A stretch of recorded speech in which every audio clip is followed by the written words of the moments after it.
So what's the deal with the new kid on the block? Qi2. It's a new charging standard, an evolution from the original Qi charger. So should we all get excited about it? That's what we're gonna figure out. So the Qi2 standard has only been out for maybe less than a year, and there's only a couple of companies doing Qi2 accessories. I bought all I can, but I'm pretty sure there's gonna be tons coming soon. But the question is, how does Qi2 compare against Apple's MagSafe? The only company that has a product that's similar to this is Anker, this thing.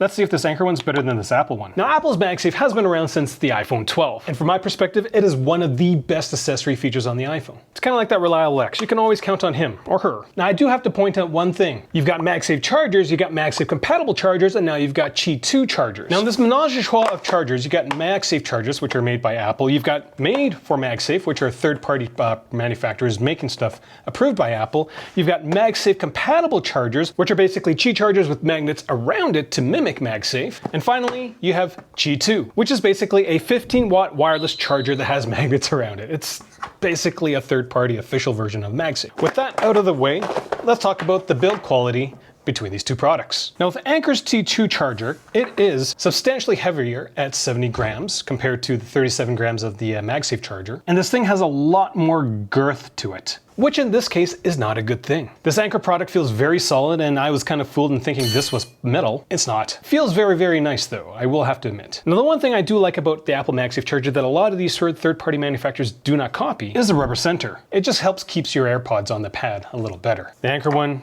it still attaches magnetically, but it'll slide around a little bit more. From a build quality and design perspective, I still like the Apple MagSafe version over this Anker one. And when it comes to keeping the charger on your device, the Anker one's a little better. The amount of force required to pull the charger off an iPhone is almost the same between the two chargers, but when we're talking about pull force, it's much stronger on the Anker product. When it comes to charging distances, which is just kind of how far I can keep the charger from the iPad before it stops charging. For the Apple charger, it stopped working around 3.8 millimeters, whereas in the Qi2 charger, it was about 6.9 millimeters. So significantly more, but like any other long-term relationship, the quality of the connection is close to zero. I think I was measuring like half a watt of charging when it was about 7 millimeters away from the iPhone. How about max distance for max charging? Well, for both these chargers, when it came to the iPhone, it would stop around 3 millimeters. So after 3 millimeters, the MagSafe charger would just stop working, whereas in this thing would just kind of slowly die in terms of charge speeds. Now you might be thinking this Anker product wins this category, but it runs so putty hot. With my charge test with my iPhone, this thing was running at about 56 degrees Celsius. This thing was running about 40 degrees Celsius. I don't know if you realize, but cooking eggs is around 65 degrees Celsius, and this is only 9 degrees off. The heat from this product is going to be very noticeable if you tend to use your iPhone like this.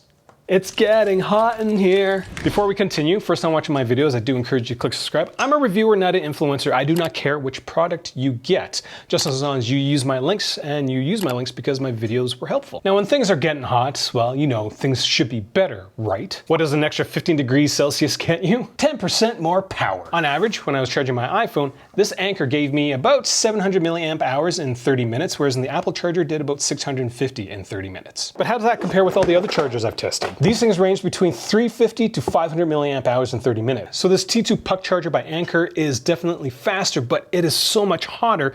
And in my mind, that is a problem because some of the electricity being consumed by this product is being lost as heat. So it's not as efficient in my mind. I have no way of testing this. That's just my guess. I've got a bunch of other Anker Qi2 accessories to work through, so I'm going to figure out if it's just my product that I got runs hot or if they all run hot. All right, let's talk about price, which is the biggest kicker for me. I paid $20 for this.